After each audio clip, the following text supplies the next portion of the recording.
ಕಾಂಗ್ರೆಸ್ ಶಾಸಕರ ದುಃಖ ದುಮ್ಮಾನವನ್ನ ಕೇಳಿಸುವ ಕಿವಿಗಳಾಗಿ ಕಾಂಗ್ರೆಸ್ ಹೈಕಮಾಂಡ್ ಸದ್ಯಕ್ಕೆ ಕೆಲಸ ಮಾಡ್ತಾ ಇದೆ.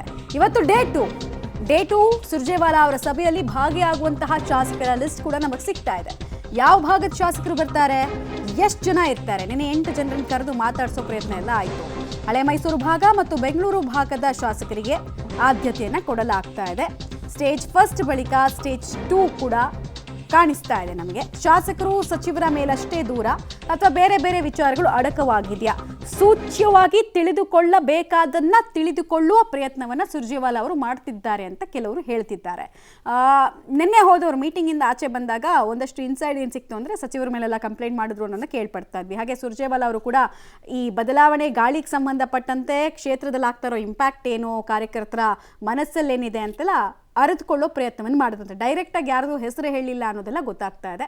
ಸೊ ಸೂಚ್ಯವಾಗಿ ಅಧಿಕಾರ ಹಂಚಿಕೆಗೆ ಸಂಬಂಧಪಟ್ಟಂತೆ ಅಭಿಪ್ರಾಯಗಳನ್ನು ಗೇಜ್ ಮಾಡ್ತಾ ಇದೆಯಾ ಕಾಂಗ್ರೆಸ್ ಹೈಕಮಾಂಡ್ ಅನ್ನೋದೊಂದು ಪ್ರಶ್ನೆ.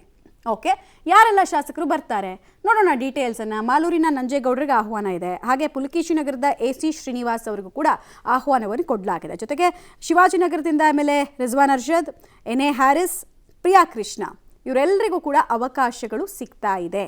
ಯಾರ್ಯಾರು ಅನ್ನೋದನ್ನು ನೋಡ್ತಾ ಇದ್ದೀರಾ ವಿತ್ ಅವರು ರೆಪ್ರೆಸೆಂಟ್ ಮಾಡುವಂತಹ ವಿಧಾನಸಭಾ ಕ್ಷೇತ್ರದ ಜೊತೆಗೆ. ಪ್ರಿಯಾಕೃಷ್ಣ ಗೋವಿಂದರಾಜನಗರದ ಕ್ಷೇತ್ರದ ಶಾಸಕರು, M ಕೃಷ್ಣಪ್ಪ ವಿಜಯನಗರದ ಶಾಸಕರು, ಸೊ ತಂದೆ ಮಗ ಇಬ್ಬರಿಗೂ ಕೂಡ ಅವಕಾಶವನ್ನು ಕೊಡ್ತಾ ಇದ್ದಾರೆ ಒಂದೇ ಸಲ. ಆನೇಕಲ್ನ B ಶಿವಣ್ಣ ಅವ್ರಿಗೂ ಅವಕಾಶ. ಆಲ್ಮೋಸ್ಟ್ ಎಲ್ಲರಿಗೆ 20-20 ನಿಮಿಷ ಅವಕಾಶ ಅಂತ ಹೇಳ್ತಾ ಇದ್ದಾರೆ. ಇನ್ನು ಕೆಲವ್ರದ್ದು ಏನಾದರೂ ದುಃಖ ದುಮಾನದ ಲಿಸ್ಟ್ ಜಾಸ್ತಿ ಇದ್ರೆ ಒಂದು 5-10 ನಿಮಿಷ ಎಕ್ಸ್ಟೆನ್ಷನ್ ಆಗ್ಬೋದು. ಹೊಸಕೋಟೆಯ ಶರತ್ ಬಚ್ಚೇಗೌಡರಿಗೂ ಕೂಡ ಈ ಸಲ ಅವಕಾಶ ಇದೆ.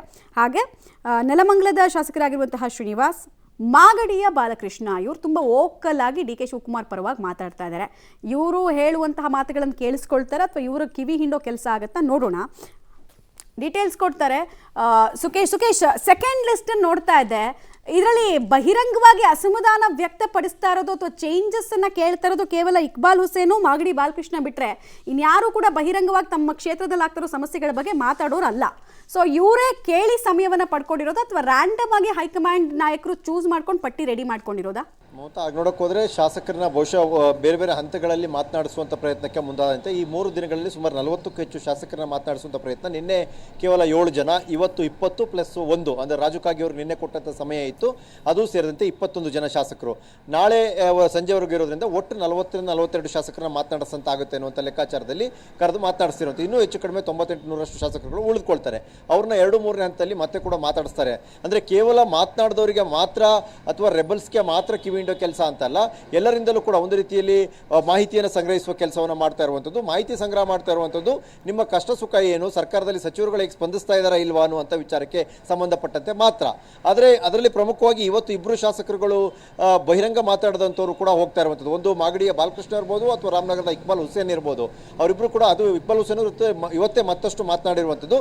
ಸಹಜವಾಗಿಯೇ ಎಲ್ಲ ವಿಚಾರಗಳು ಅದರಲ್ಲಿ ಬರ್ತವೆ. ಪವರ್ ಶೇರಿಂಗ್ ವಿಚಾರ ಯಾಕೆ ಬಹಿರಂಗವಾಗಿ ಮಾತನಾಡ್ತೀರಿ ಅನ್ನೋದ್ರಿಂದ ಹಿಡಿದು ನಿಮ್ಮ ಸಾಧನೆ ಏನು ಫಸ್ಟ್ ಅದನ್ನು ಕೂಡ ಹೇಳಿ. 2 ವರ್ಷದಲ್ಲಿ ಸರ್ಕಾರದ ವಿರುದ್ಧವೋ ಸಚಿವರ ವಿರುದ್ಧವೋ ನಿಮ್ಮ ಅಸಮಾಧಾನಕ್ಕಿಂತ ವೈಯಕ್ತಿಕವಾದ ಸಾಧನೆ ಏನೇನು ಮಾಡಿದಿರಪ್ಪ ಅನ್ನುವಂಥದ್ದು ಕೇಳುವ ಕೆಲಸ ನಡೀತಾ ಇದೆ. ಹಾಗಾಗಿ ಶಾಸಕರನ್ನ ಒಂದು ಕಡೆಯಿಂದ ಮಾತಾಡಿಸ್ಕೊಂಡು ಬರುವಂಥ ಪ್ರಯತ್ನದ ಭಾಗವಾಗಿ 2ನೇ ದಿನ 21 ಶಾಸಕರು ಇವತ್ತು AICC ಕಾರ್ಯದರ್ಶಿ ಕೂಡ ಆಗಿರ್ತಕ್ಕಂಥ ರಾಜ್ಯ ಕಾಂಗ್ರೆಸ್ ಉಸ್ತುವಾರಿ ಕೂಡ ಆಗಿರುವಂಥ ಸುರ್ಜೇವಾಲಾ ಅವ್ರನ್ನ ಭೇಟಿ ಮಾಡ್ತಾ ಇರುವಂಥದ್ದು. ಮಮತಾ, ಧನ್ಯವಾದ ತಮ್ಮ ಮಾಹಿತಿಗಾಗಿ ಸುಕೇಶ್.